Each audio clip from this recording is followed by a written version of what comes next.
إن الحمد لله نحمده ونستعينه ونستغفره ونعوذ بالله من شرور أنفسنا ومن سيئات أعمالنا.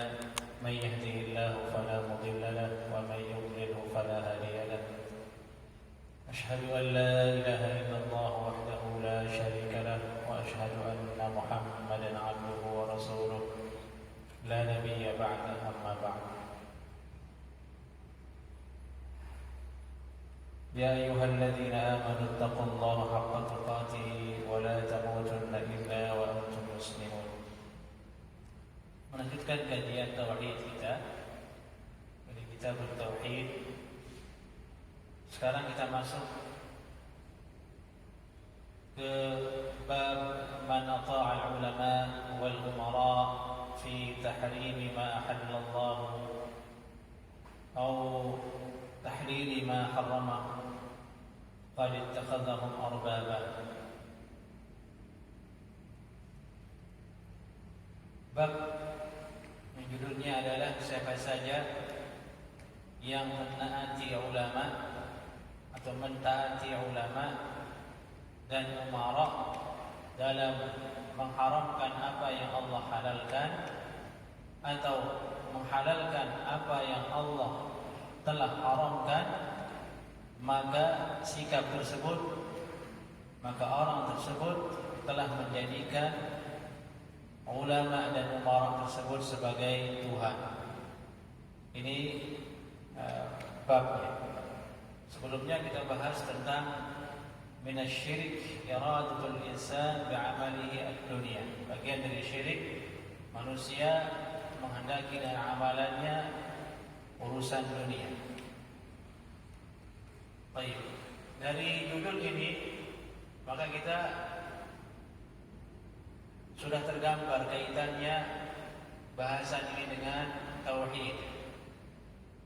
Sudah tergambar hubungannya dengan masalah tauhid, di mana seseorang apabila dia memberikan ketaatannya atau apabila dia patuh kepada suatu perintah yang tidak berdasarkan dari Al-Quranul Karim, maka dia telah menjadikan pihak yang memberikan perintah tersebut sebagai Tuhan.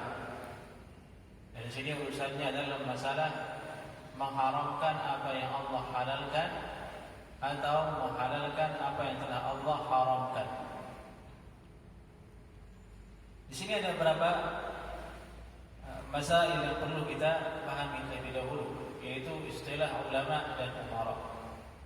Ulama dan umara. Di sini ada dua kata, ulama wa umara. Ulama itu jamak dari kalimat alimun.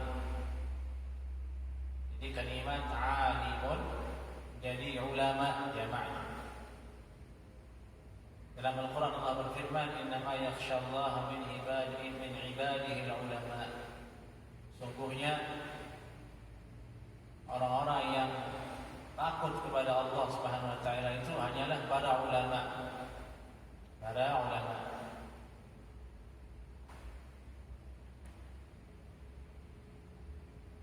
Dan umara maksudnya adalah orang-orang yang memberikan perintah, yang mengatur, yang aturannya mudah didengar, ditaati, dan memiliki efek kelaziman atas perintahnya tersebut. Yani kalau telah memberikan perintah maka perkara menjadi stabil karena telah ada perintah dari umara. Pemimpin arti umara. Dan kalimat ini ada dalam Al-Quran, ya ayyuhalladzina amanu athi'ullaha wa athi'ur rasul wa ulil amri minkum. Wahai orang yang beriman, taatlah kalian kepada Allah Subhanahu wa taala dan taatlah kepada Rasulnya sallallahu alaihi wasallam wa ulil amri minkum, dan kepada orang-orang yang memiliki perintah di antara kalian. Ulil amr maksudnya pemerintahan itu ada pada kekuatan mereka, ada pada tangan mereka. Itu arti ulil amri. Al-amr artinya kan perintah. perintah. Orang yang memiliki perintah. Perintah itu berasal dari dia. Aturan yang diperintahkan itu berasal dari dia. Disebut ulil amr. Orang yang memiliki perintah di antara kalian.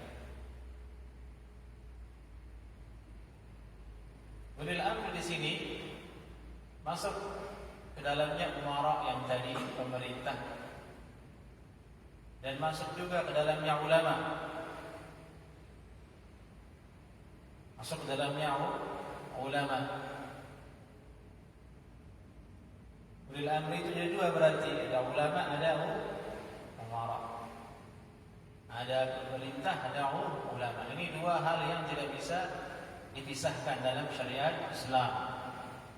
Ada umara, ada ulama. Kalau hanya umara saja tanpa ada ulama, maka terjadilah banyak kerusakan dalam agama. Kalau hanya ulama saja namun tidak ada umaranya, maka urusan syariat menjadi tidak tegak. Karena tegaknya syariat itu dibantu, dijalankan oleh umara. Contoh yang paling mudah saja, misalnya hukuman qisas. Ulama tahu hukuman qisas. Ya ayyuhalladzina amanu kutiba alaikumul qisasu fil qatl. Allah berfirman dalam Al-Qur'an seperti itu. Dan ulama telah sepakat wajib hukumnya qisas. Tapi urusan qisas ini tidak mungkin dijalankan kecuali dengan adanya pemimpin dan umara yang bersedia untuk menjalankannya. Bersedia untuk menjalankan.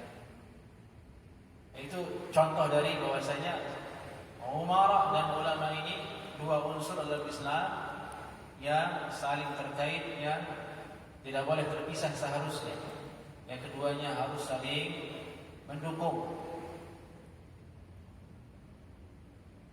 Dari itu Syekh Muhammad bin Shalih Al-Utsaimin rahimahullah taala berkata, "Wa idza istaqama al-ulama wal umara istaqamat al-umur."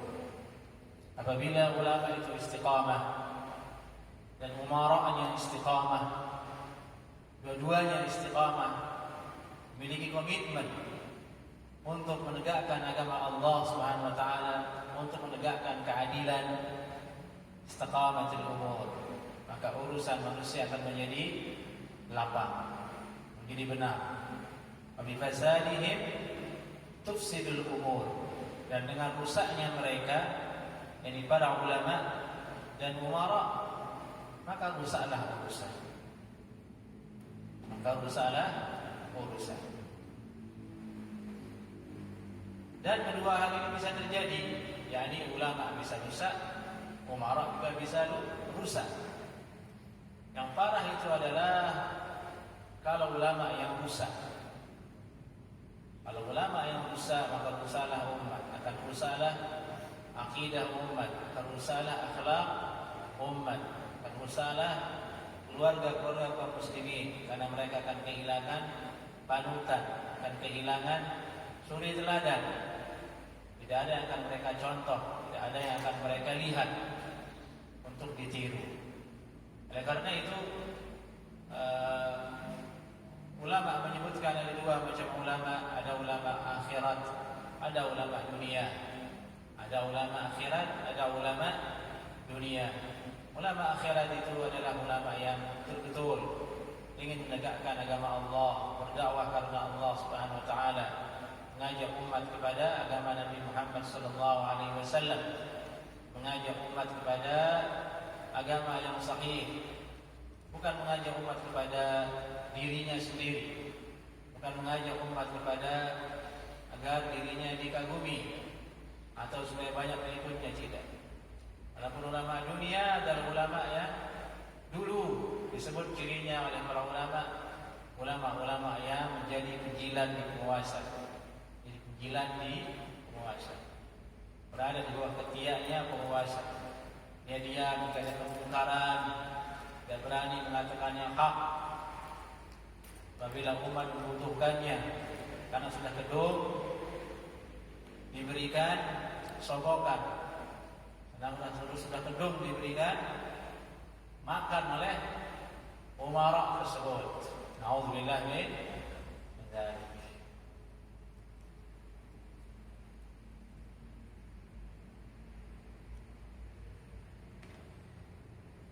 Kemudian hal lainnya di sini dalam judul ini yang perlu kita tahu, fi tahrimi ma ahallallah atau tahlili ma harramallah. Menaati ulama dan umara dalam masalah menghalalkan apa yang Allah telah haramkan. Baik itu masalah akidah, baik itu masalah fikih, baik itu masalah akhlak.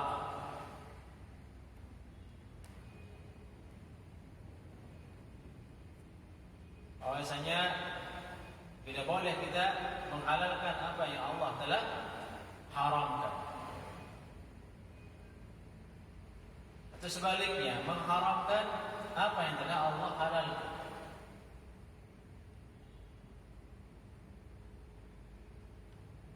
Mengharamkan apa yang telah Allah halalkan. Ini dua hal yang sama-sama buruknya.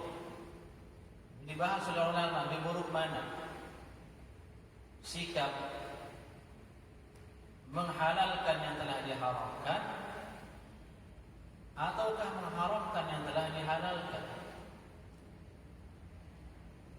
Lagi-lagi dua-duanya buruk. Tapi kalau kita akan timbang mana lebih buruk dari keduanya, kata ulama yang lebih buruk itu adalah mengharamkan apa yang telah Allah halalkan.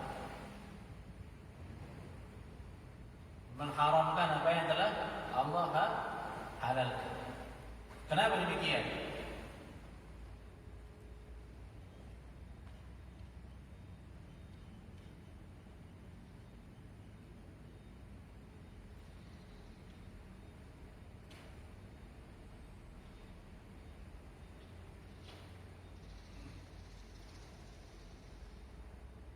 Karena pada asalnya sesuatu itu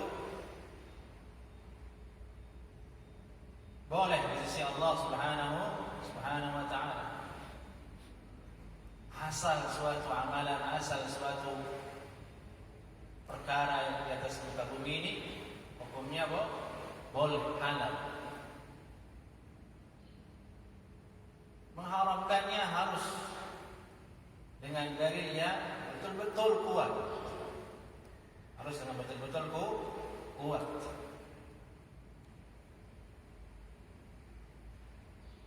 Kedua, alasannya bahwa syariat Allah Subhanahu wa taala itu pada dasarnya dia bersifat mudah dan luas. Bersifat mudah dan luas. Wa ja'ala 'alaikum fid din min haraj. Dan tiadalah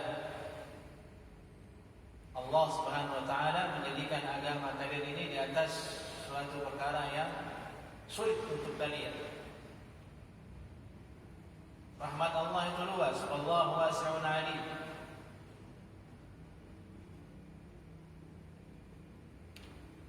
Nah, hal yang luas ini kemudian kalau kita akan sempitkan tanpa alasan yang jelas, tanpa alasan yang kuat, maka adalah suatu kejahatan dalam agama.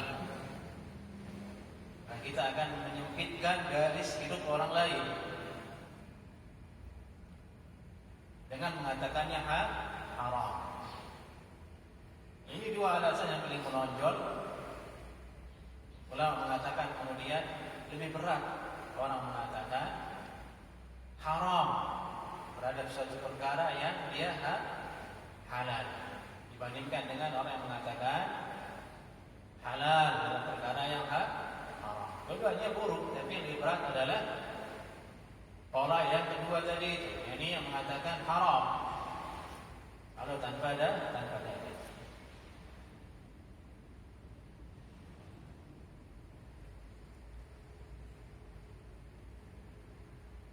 Maka dari itu kita harus waspada ikhwah berhati-hati untuk menghukumi sesuatu itu haram, terutama masalah-masalah kontemporer, masalah kontemporer, masalah-masalah yang baru muncul, yang dulunya di zaman Nabi SAW tidak terjadi, kemudian sekarang terjadi. Hati-hati kita mengatakan haram dalam perkara-perkara yang adillahnya itu sama, dalil-dalilnya itu sama. Khawatir kita akan menyempitkan gerak diri sendiri dan menyempitkan gerak orang lain. Dan ini sebenarnya berlaku untuk para mufti, agar mereka selalu ingat hal itu, dan juga masyarakat luas secara umum. Kenapa dikatakan mufti yang harus perhatikan hal ini? Karena manusia, karena umat Islam tidak bisa lepas dari ustaz dan kiai yang dia butuh itu untuk bertanya, Ustaz, gimana hukumnya ini? Dan semua ditanyakan ke ustaz itu. Sampai urusan mau cerai, mau apa, ditanyakan ke ustaz. Dari itu hati-hati untuk mengatakan haram tanpa ada dalil. Terlebih kalau orangnya bukan ustaz. Mengharamkan harus ada dalil. Qat'i, harus qat'i dalilnya. Orang mengatakan haram kepada orang. Ojek misalnya, GoFood, sama-sama kontemporer kan. Kamera kayak gini, di kamera kan shooting. Harus berhati-hati. Karena artinya sekali lagi kalau kita mengatakan haram, kita akan menyempitkan sesuatu yang luas. Sedangkan asal muasal dari urusan itu adalah luas. Asal segala urusan dalam Islam di dunia ini hukumnya luas, itu boleh.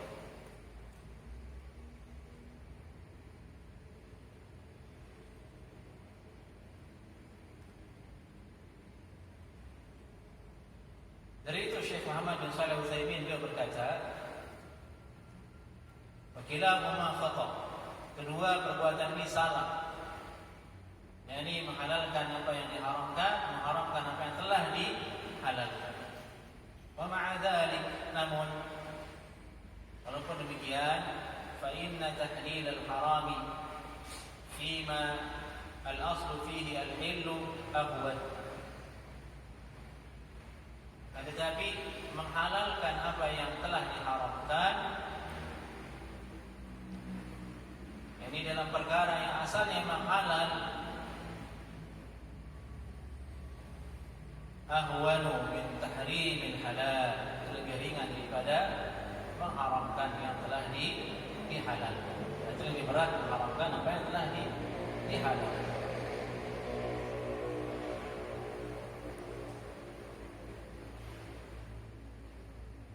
Banyak contohnya dalam masalah ini, untuk bisa cari sendiri.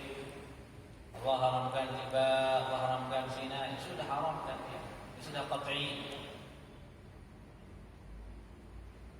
Yang urgen di sini adalah masalah-masalah yang sama, masalah yang sama. Agar kita berhati-hati di situ untuk mengatakan dia haram, kecuali dengan dalil yang kuat.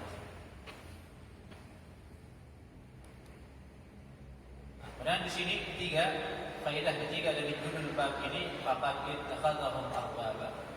Orang yang seperti itu, yang menjadikan atau mentaati ulama dan umara dalam fatwa mereka mengatakan ini halal dan ini haram, padahal perkara itu tidak demikian adanya, maka dia telah menjadikan ulama itu sebagai posisi Tuhan, sebagai arbab. Arbab artinya pengatur, yaitu Allah Subhanahu wa ta'ala.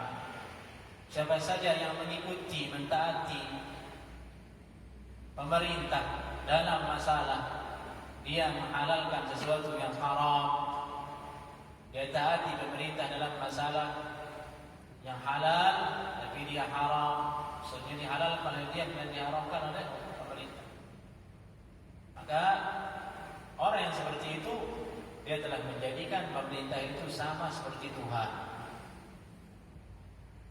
Kenapa demikian? Karena hak untuk memberikan halal dan haram itu hanyalah Allah Subhanahu wa taala. Karena yang berhak ditaati secara benar, secara sungguh-sungguh dalam halal dan haram itu hanyalah Allah Subhanahu wa taala. Ketika seseorang yang dia taati adalah hukum yang bertentangan dengan hukum Allah Subhanahu wa taala, maka dia telah berpaling dari Allah Subhanahu wa taala.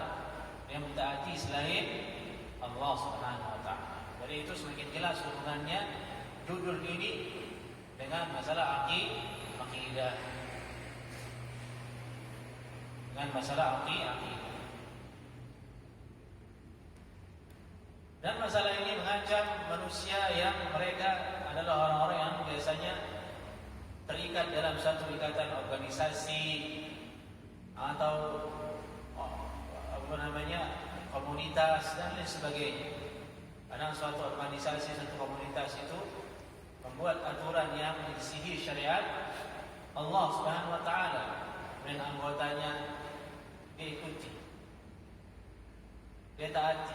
Demi apa? Karena sudah di member, karena sudah jadi anggota. Tidak enak kita taati, kita tahu hukumnya haram. Maka pola seperti itu masuk ke dalam bab ini. Dia telah menjadikan aturan yang ada di dalam organisasinya itu sebagai Tuhan. Sebagai itu Tuhan yang dia taati selain Allah Subhanahu wa taala. Oleh karena itu kita waspada jemaah. Kita dimanapun kita berada, di komunitas manapun kita ada, di organisasi manapun kita ada, kalau aturan itu menyelisihi syariat Allah Subhanahu wa taala, tidak boleh kita rela mendukungnya. Yang pertama adalah tidak boleh kita dukung dengan keyakinan, mengatakan iya, tidak boleh. Haram hukumnya. Itu yang paling utama, itu yang paling minimal. Tidak boleh seorang mengiyakannya. Dia sudah keliru, salah. Itu salah.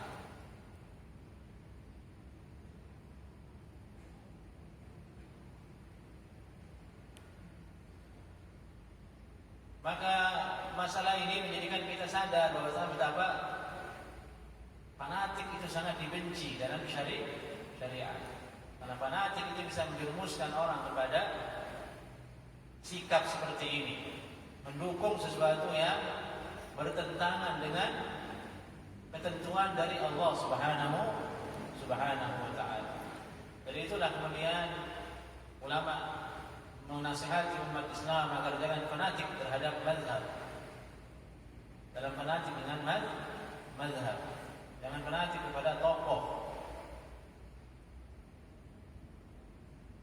agar mereka tidak terjatuh ke dalam masalah yang seperti ini, yaitu mengikuti selain Allah dalam masalah menghalalkan dan mengharamkan.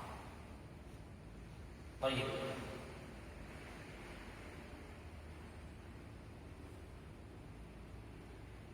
Apa dalilnya dalam masalah ini? Dalilnya adalah maqala Ibnu Abbas radhiyallahu taala anhu.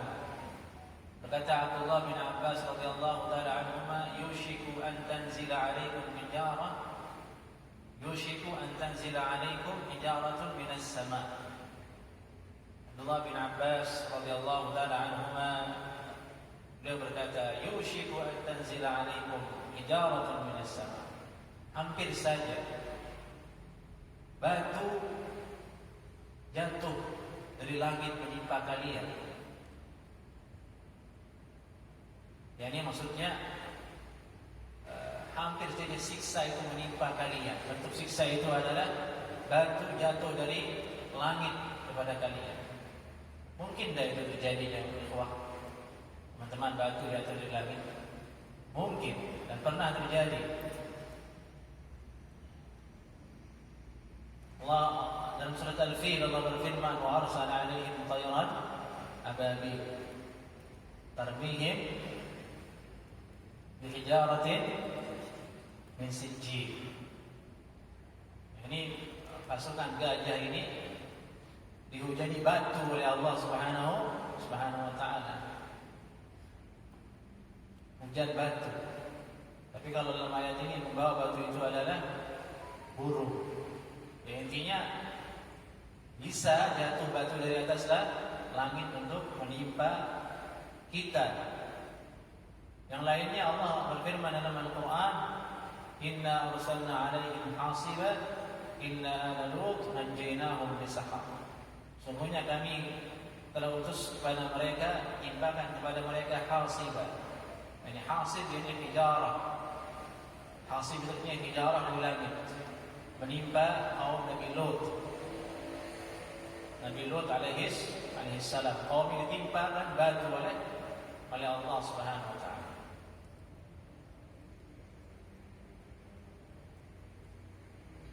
Abdullah bin Abbas beliau berkata demikian, hampir saja batu dari langit menimpa kalian. Apa sebabnya? Kenapa? Aqulu qala Rasulullah sallallahu alaihi wasallam wa taqulu qala Abu Bakar wa Umar. Aku berkata kepada kalian, Rasulullah sallallahu alaihi wasallam bersabda seperti ini. Kemudian kamu balas saya dengan ucapanmu yang berbunyi Abu Bakar berkata seperti ini, Nabi Umar berkata seperti ini. Yani menolak, tidak menerima hadis Nabi sallallahu alaihi wasallam karena mengikuti pendapatnya Abu Bakar dan Umar.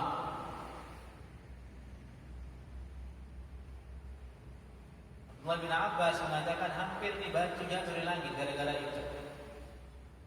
Kita ketahui bersama bahasanya dua sahabat ini secara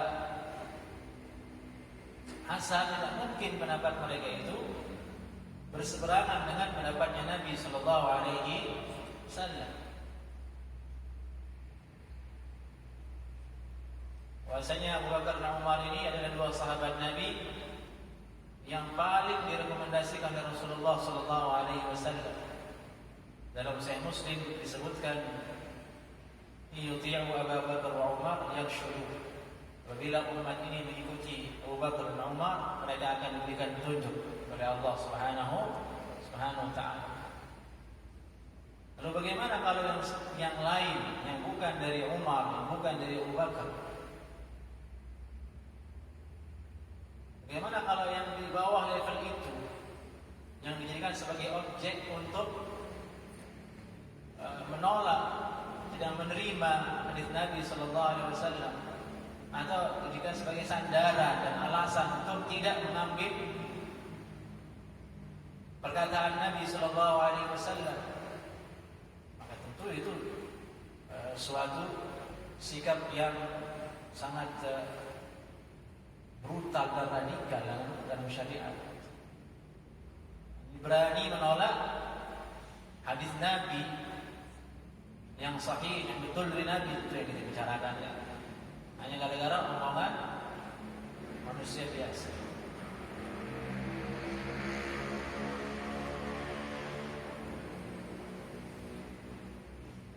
Masalah ini bahaya dari itu. Kemudian Abdullah bin Abbas memberikan adanya ancaman akan turun batu dari langit.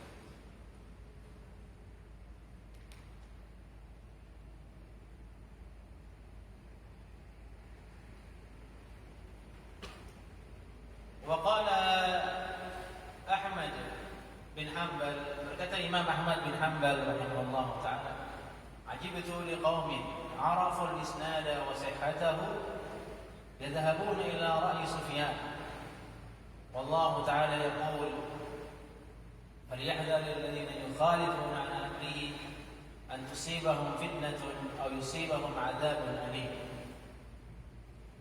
Ajibtu liqaumin, Aku terheran dengan keadaan suatu kaum.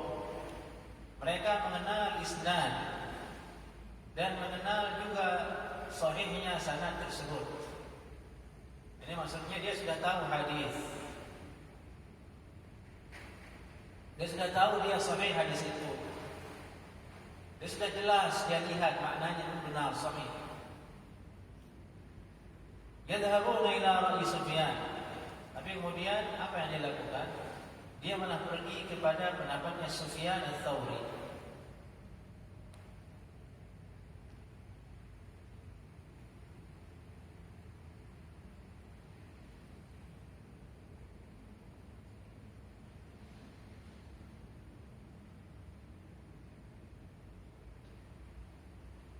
Sufyan Ats-Tsauri ini imam Ahlussunnah wal Jamaah, imam ahli fikih, luas ilmunya, namun qadarullah beliau tidak banyak pengikutnya. Maksudnya yang menghidupkan pendapat-pendapat beliau itu sedikit, tidak banyak. Sekarang sudah secara tersendiri mazhab Sufyan Ats-Tsauri itu sudah punah. Sudah secara tersendiri ya. Tapi pendapatnya masih ada sampai hari ini. Kalau kita akan cari dalam kitab-kitab yang levelnya lebih dalam, kita akan temukan di situ pendapat-pendapat Sufyan Ats-Tsauri. Di situ Imam Ahmad berkata, ada orang-orang di situ dia tahu hadis sahih, dia tahu sanadnya sahih. Namun yang mereka lakukan bukan mengambil hadis itu, tapi dia malah mengambil pendapatnya Sufyan Ats-Tsauri.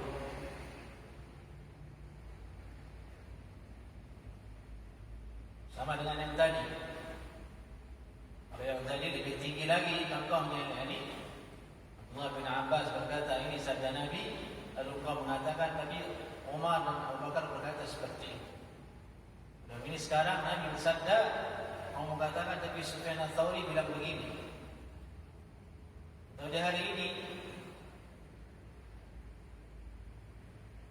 Rasulullah bersabda tapi kamu bilang Abdus Somad. Rasulullah bersabda tapi kamu bilang Adi Hidayah misalnya. Atau kamu bilang Rasulullah bersabda tapi kata Gus ini begini. Jadi kamu jadikan orang lain sebagai alasan dan tameng untuk tidak mengikuti sunnah Nabi SAW. Imam Ahmad mengherankan hal itu. Kenapa kau bisa begitu?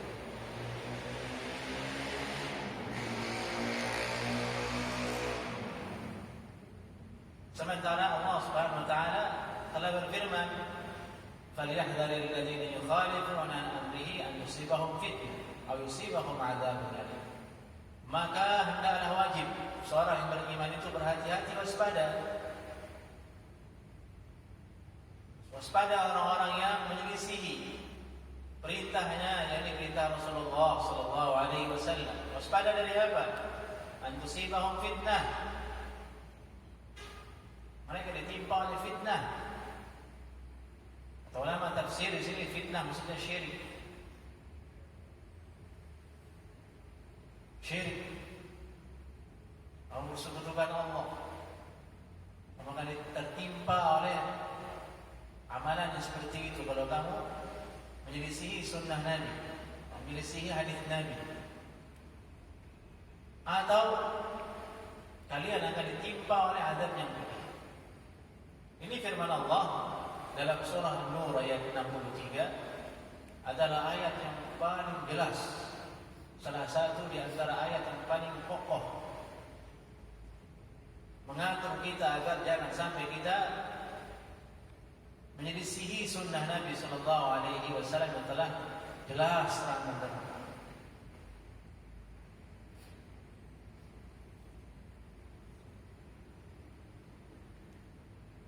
Contoh misalnya merokok. Orang kalau merokok dinasihati di pesantren, itu santri merokok dinasihati. Hai santri, kenapa kau merokok? Kiai merokok. Di panutannya siapa? Kiai. Tuan guru merokok. Siapa panutannya? Tuan guru. Kemudian kita sampaikan hadis. Nabi Shallallahu Alaihi Wasallam melarang orang datang ke masjid kalau orang itu telah makan bawang. Man akala min hadhihi syajarah fala yaqrabanna masjidana. Siapa yang telah makan buah ini, pohon ini, buah ini maksudnya bawang putih atau bawang merah, jangan datang ke masjid. Dilarang datang ke masjid sama Nabi.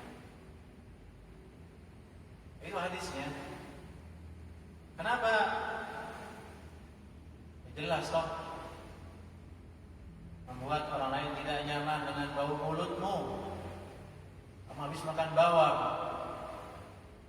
tidak menguap di wajah orang pun mencium tubuh bawang.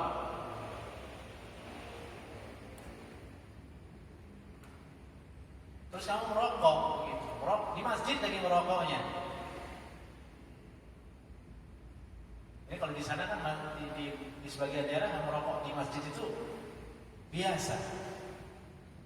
Tidak ada yang mengingkari.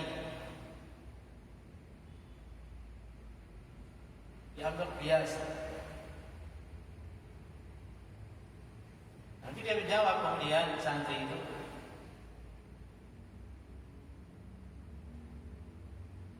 Kiai di sana lebih alim daripada kamu. Jadi tidak menerima argumentasi, tidak menerima argumentasi, tidak menerima dikritik secara ilmiah.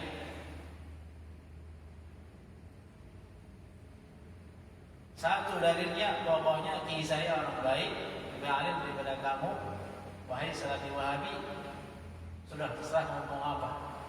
Merokok lagi dia.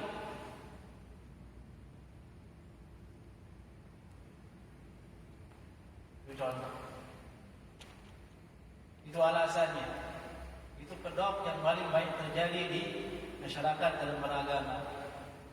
Dibacakan kepada mereka hadis Nabi yang mereka sebut kemudian kiai.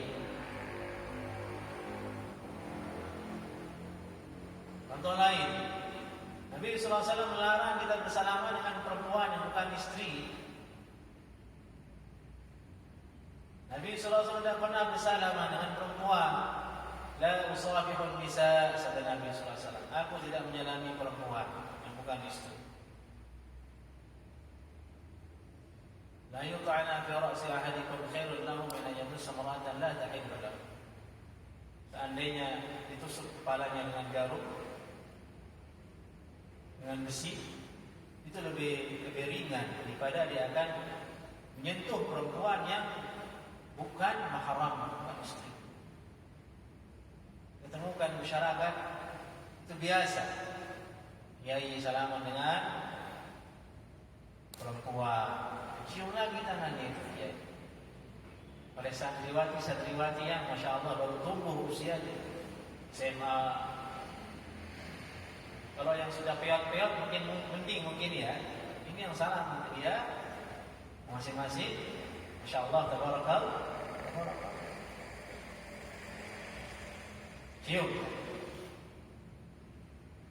Datangkan hadis Nabi melarangnya. Ada ancaman dari Nabi tidak boleh, hadis sahih.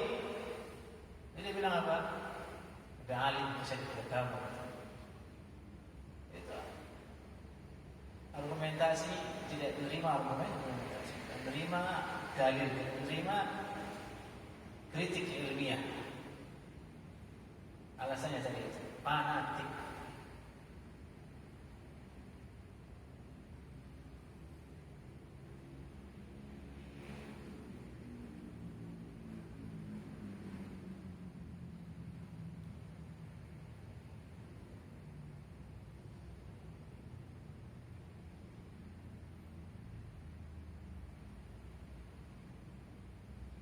Apabila syubhat ini belum bisa hilang dari seseorang, biasanya sulit dia akan hijrah kepada sunnah. Sulit akan hijrah kepada sunnah. Maka dialah yang terlebih dahulu yang harus didakwahkan, disampaikan kepada mereka. Dialah yang harus paling pertama kita ingat dalam diri kita. Rasanya yang nomor satu yang wajib diikuti itu dalam masalah urusan halal dan haram adalah Allah dan Nabi-Nya. Kalau hadis yang sahih terima. Dan itu bukan berarti adalah sebagai bentuk penistaan dan pelecehan kepada kiai dan tuan guru. Bukan. Ketika seseorang memilih hadis yang sahih, mengamalkan satu amalan yang ada dalilnya dari sunnah, namun hal itu bertolak belakang dengan amalan masyarakat dan kiai, itu bukan berarti kita meremehkan mereka, melecehkan, bukan. Justru itu bentuk kita menghormati mereka. Yani kita tempati mereka pada tempatnya. Mereka manusia biasa, bisa salah, bisa keliru. Nabi tidak salah, tidak pernah salah. Syariatnya sempurna. Nah, semangat itu yang harus dimiliki oleh seseorang dan harus didakwahi kemudian ke masyarakat dan keluarganya. Baru dia bisa kokoh menjalani sunnah. Dan itu bahasan ini, khususnya hadis Abdullah bin Abbas yang tadi dengan perkataan Imam Ahmad ini sering dimunculkan oleh ulama dalam masalah memerangi taklid mazhab. Memerangi taklid mazhab. Contoh misalnya talaffuz bid-niyah, melafazkan niat dalam ibadah. Sebelum salat dia baca usolli fardal maghribi 3 raka'atin ma'muman lillahi ta'ala. Itu harus dibaca. Karena kita orang Indonesia, bacaan niat itu dihafalin. Iya kan? Sebagian tempat masyarakat kita itu dihafal. Ini caranya orang salat, baca usolli fardal dhuhri, usolli fardal maghrib, terus begitu pesantren disuruh hafal. Padahal itu bukan hadis. Itu redaksi yang dibuat oleh orang Arab saja, bukan hadis. Kalau kita sampaikan kemudian tidak ada dalilnya dalam sunnah Nabi SAW. Nabi pernah mengucapkan talaffuz dengan niat, mengucapkan niatnya dalam ibadah. Tidak pernah ada dalil. Puluhan tahun Nabi SAW jadi imam, tidak ada satu riwayat pun dari sahabat pernah mendengar Nabi SAW bersabda sebelum sholat mengatakan usolli fardal maghribi, tidak pernah.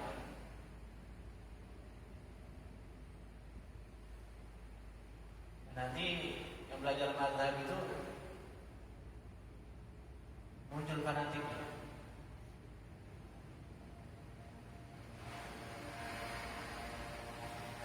Tapi kan Imam Fulan berkata demikian, Syekh Fulan berkata seperti itu di dalam kitab ini, dalam kitab ini. Tidak ada dalil. Tidak ada dalil. Tapi terus diajarkan, terus diamalkan. Nah, itu juga contoh bahwasanya membuat sesuatu yang tidak ada dalil itu termasuk perkara yang berbahaya, yang bahasannya ada dalam masalah bid'ah oleh ulama. Masalah bid'ah oleh ulama. Baik.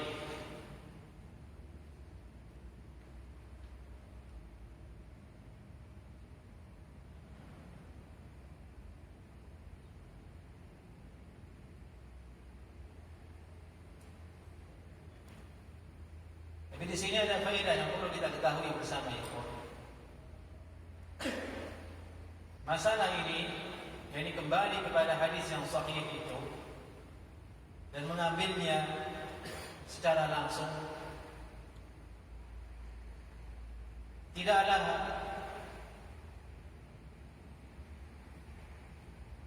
bisa dilakukan oleh semua orang.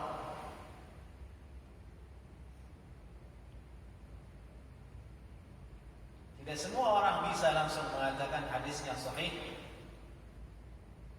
sanadnya sahih,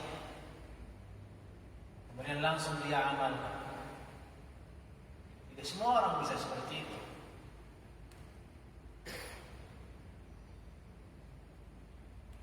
Karena manusia dalam masalah ilmu agama,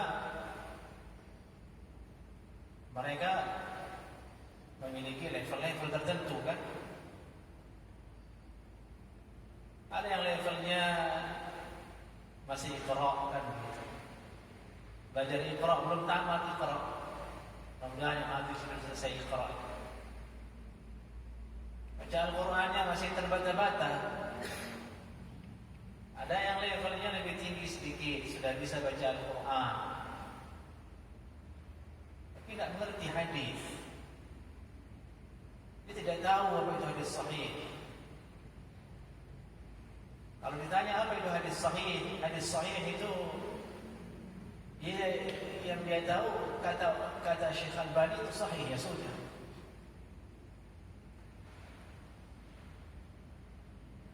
Sehingga kalau datang nanti pendapat dari selain Syekh Al-Albani yang mengatakan itu tidak sahih, akan terjadi skema yang sama dengan tadi itu.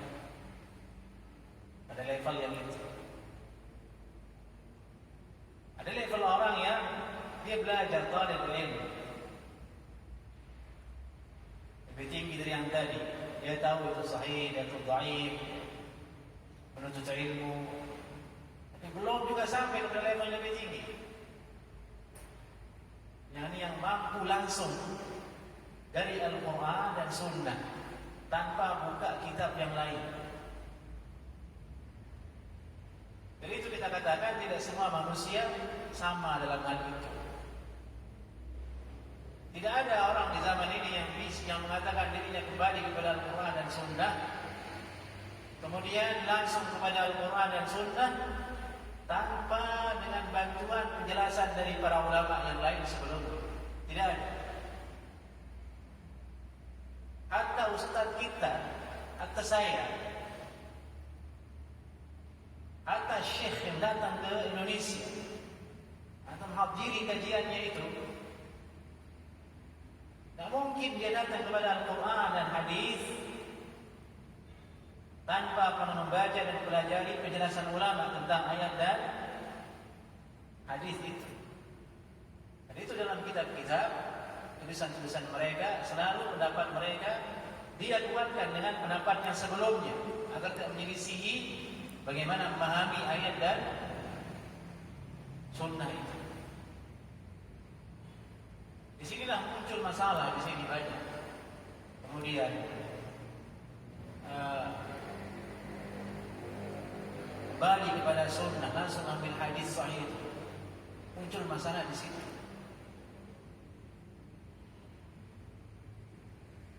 Terutama pada level-level yang belum sampai kepada talibul ilmu.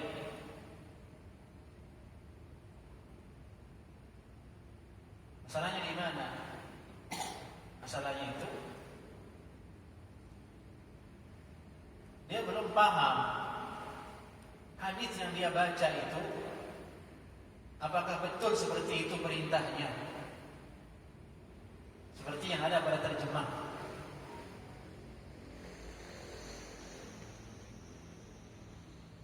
ataukah ada makna yang lain.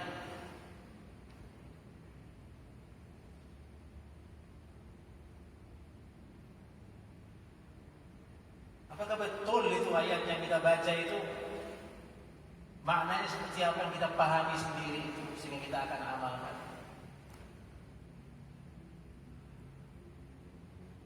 Karena orang juga menyadari dia memiliki keterbatasan.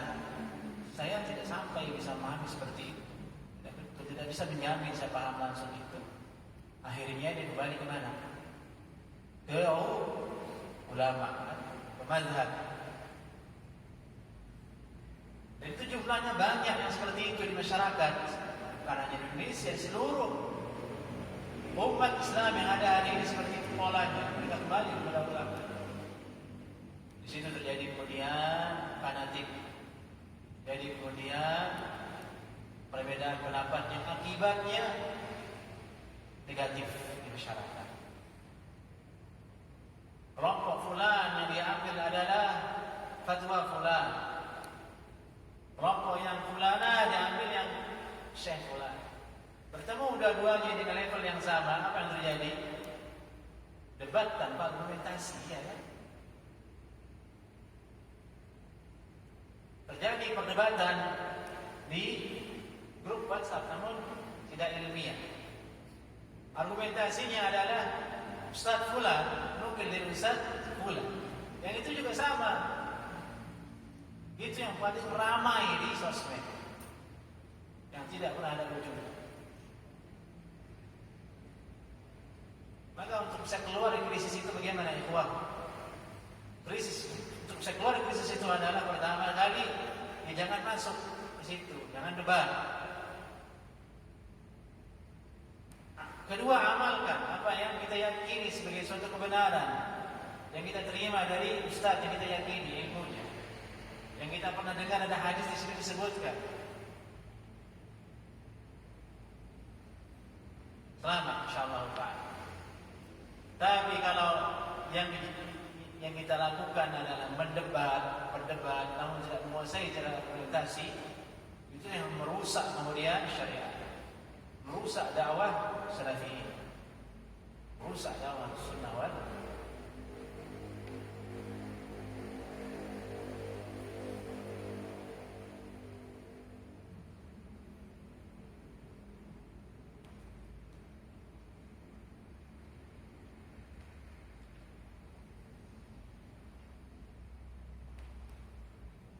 Kemudian dari lainnya adalah dari Adi bin Hatim radhiyallahu taala anhu, annahu sami'a an-nabiy sallallahu alaihi wasallam yaqra hadhihi al-ayah, ittakhadhu ahbarahum wa rubbanahum arbaban min dunillah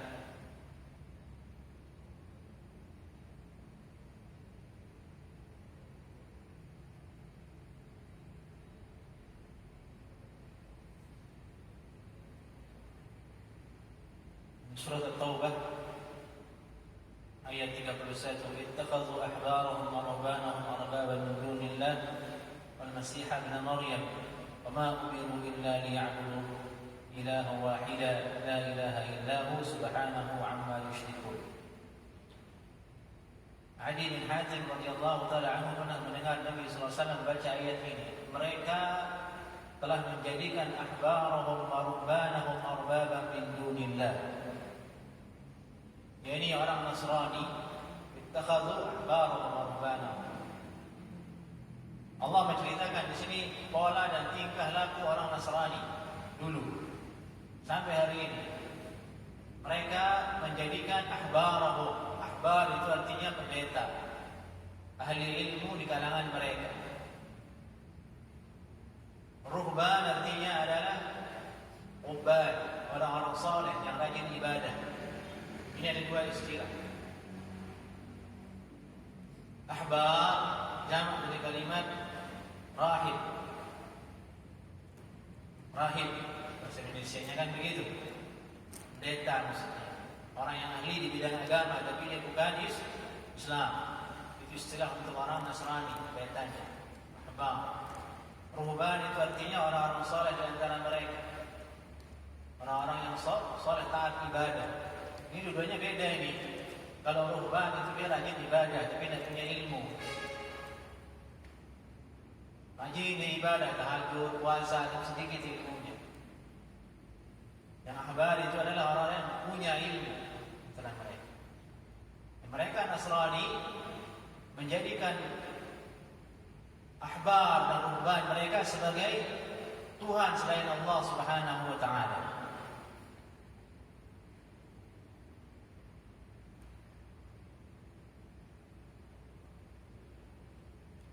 Jadi apa kata rahibnya diikuti.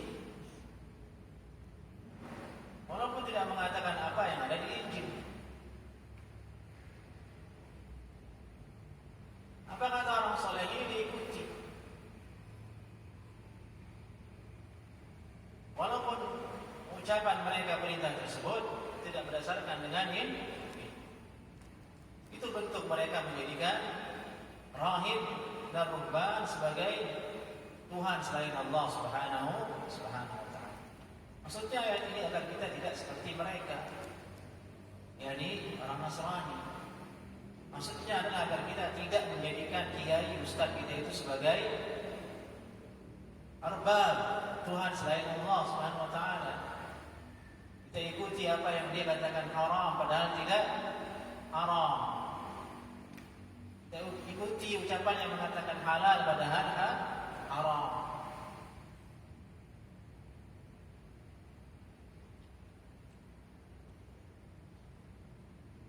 Faqultu lahu, Ali bin Hatim berkata, inna lasna na'budu, kami tidak menyembahnya wahai Nabi sallallahu alaihi wasallam. Qala, Nabi menjawab, karena menurut Ali bin Hatim sekedar mentaati mereka tanpa ada dalil, sekedar mengikuti mereka dalam apa yang mereka haramkan dan halalkan tanpa ada petunjuk dari Al-Quran, dari Allah SWT, dia anggap itu bukan ibadah. Dia anggap itu bukan bentuk penyembahan kepada rahib dan ruhban itu. Kemudian Ali bin Hatim mengatakan ke Nabi SAW, kami tidak menyembahnya wahai Rasulullah. Rasulullah bersabda, alaysa yuharrimun ma ahallallah tuharrimunah, bukankah mereka mengharamkan apa-apa yang Allah telah halalkan, kemudian kalian ikut mengatakan haram. Yuhilluna ma haramallah, dan bukankah mereka rahib dan ruhban itu menghalalkan apa yang Allah haramkan? Fatuhilluna, dan kalian juga ikut menghalalkannya. Faqultu bala, tentu wahai Rasulullah, memang demikian adanya. Qala sallallahu alaihi wasallam, fatilka ibadatuhum, itulah bentuk kamu ibadah kepada mereka. Jadi ibadah itu bukan sebatas rukuk, sujud, bukan. Ini mengikuti mereka dalam apa yang mereka haramkan tanpa ada dalil dari Al-Quran. Mengikuti syahwat mereka menghalalkan apa yang Allah haramkan. Bentuk kita ibadah kepada mereka.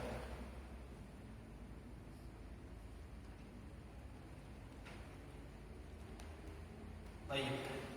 Itu tiga dalil yang disebutkan oleh Syekh Muhammad bin Abdul Wahab dalam masalah ini. Di situ ada bahasan penting dalam masalah ini yang disyarahkan oleh Syekh Muhammad bin Shalih Al-Utsaimin rahimahullah taala, itu masalah polemik kita yang hidup di negara atau negara-negara yang berhukum dengan bukan hukum Islam. Mereka berhukum dengan demokrasi atau yang lain sebagainya, dengan aturan-aturan yang mereka buat sendiri. Kemudian lahir dari aturan itu sesuatu yang menyelisihi syariat Allah Subhanahu wa taala. Kemudian menghalalkan yang haram, mengharamkan yang halal. Di situ kita diajarkan untuk bersikap yang bijak, sikap yang bijak. Ini sikap yang bijak maksudnya tidak cepat mengkafirkan pemerintah, tidak lantah memvonis suatu instansi dengan taghut dan mengkafirkannya. Itu kita hindari. Namun tetap kita bawa prinsip bahwasanya apa yang datang dari mereka kalau bertentangan dengan syariat Allah, kita tolak. Yakini itu tertolak, boleh kita setujui. Harus kita katakan apa yang Allah katakan. Boleh kita ikuti kemauannya dalam keyakinan. Baik, ikhwah, ada pertanyaan? Dipersilahkan kalau ada pertanyaan. Saya ada waktu 10 menitan, persilahkan.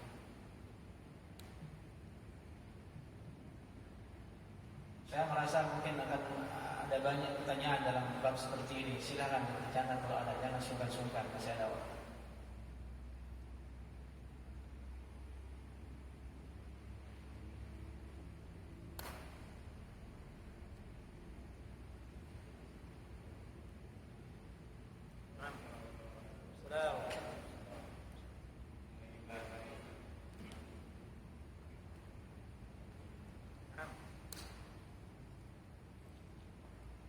Bismillah.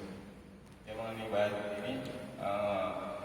ini kan mengikuti ulama atau umara gitu saja. Kalau misalkan orang itu tidak mengetahui benar dan salahnya dan dia mengikuti aja gitu saja, apakah terkena ancaman dalam hal beribadah kepada mereka? Itu saja.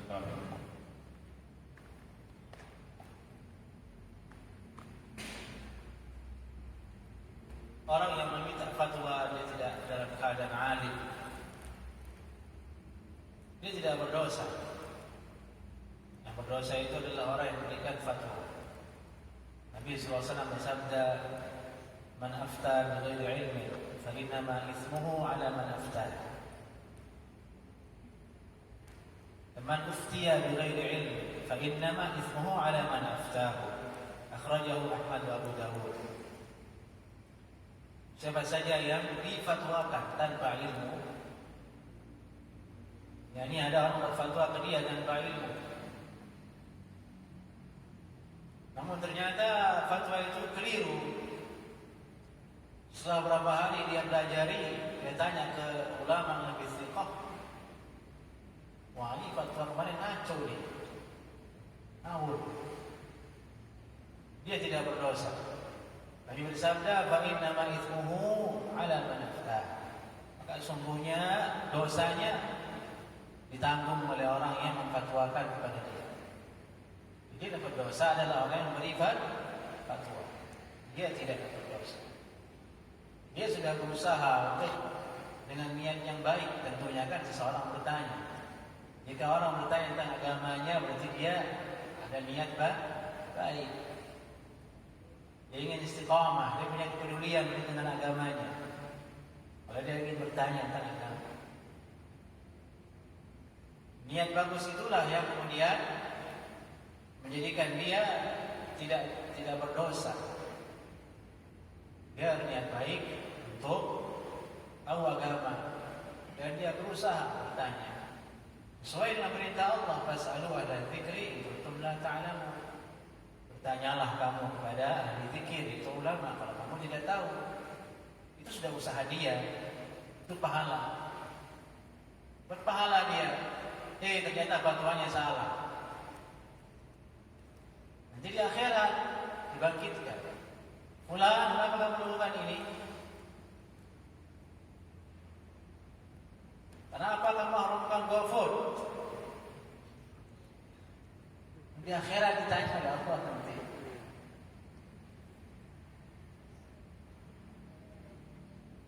Atau kenapa kamu nabung di OVO? Kata Ustaz yang saya fatwa boleh, kata Ustaz. Baik, kamu berdosa. Mana Ustaznya? Fulan di hisab. Dia di hisab. Dari itu tidak mudah orang memberi fatwa. Sya'nul fatwa amruhu 'azim. Urusan memberi fatwa itu perkara yang sangat besar.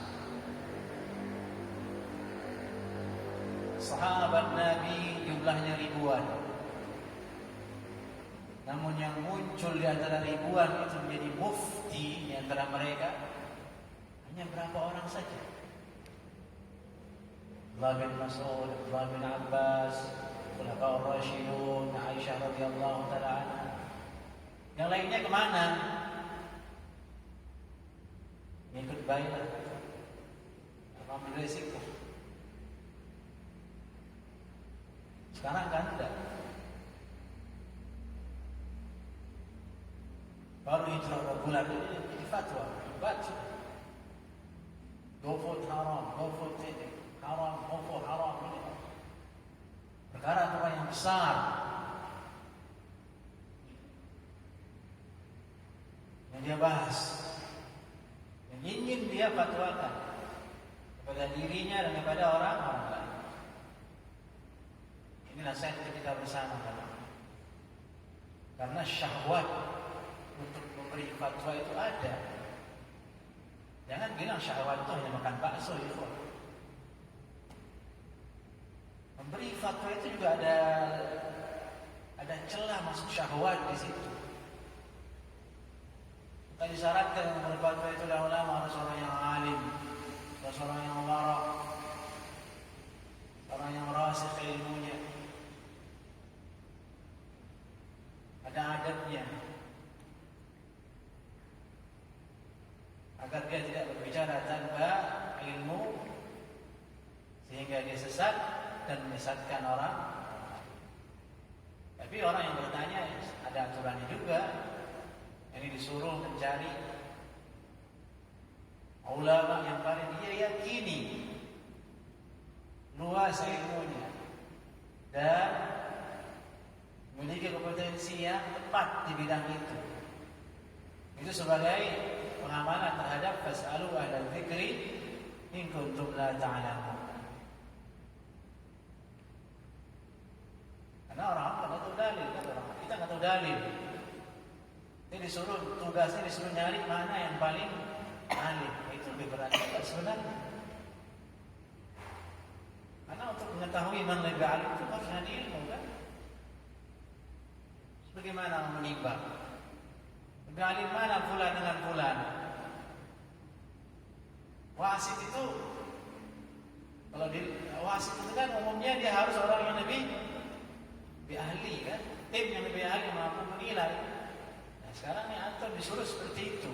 Orang awam tugasnya adalah dalam mencari kebenaran, dia mencari, bertanya kepada ulama yang paling dia yakini ilmunya. Dia ikuti, kemudian bismillah selesai urusan. Tidak pusing-pusing lagi, tidak berdebat. Jadi sebenarnya mudah. Dalam urusan fikih mudah. Ada orang, ya udahlah, saya ikuti Imam Syafi'i, taklid Imam Syafi'i, selesai. Sudah diakui. Itu menaranya.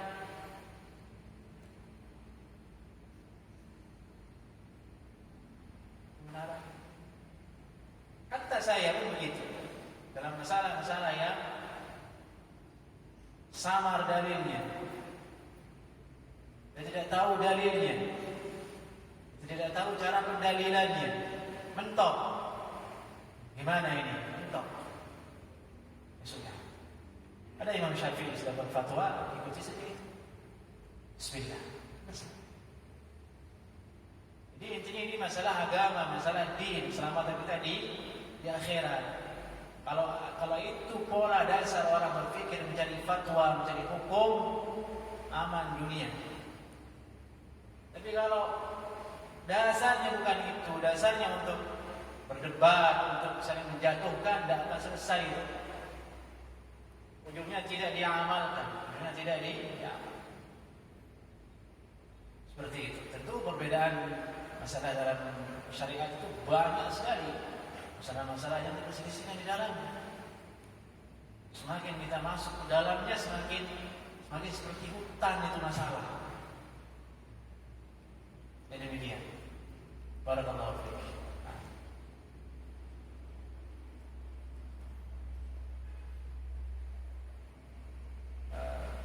Baik, sampai di sini kajian kita. Kita akan lihat.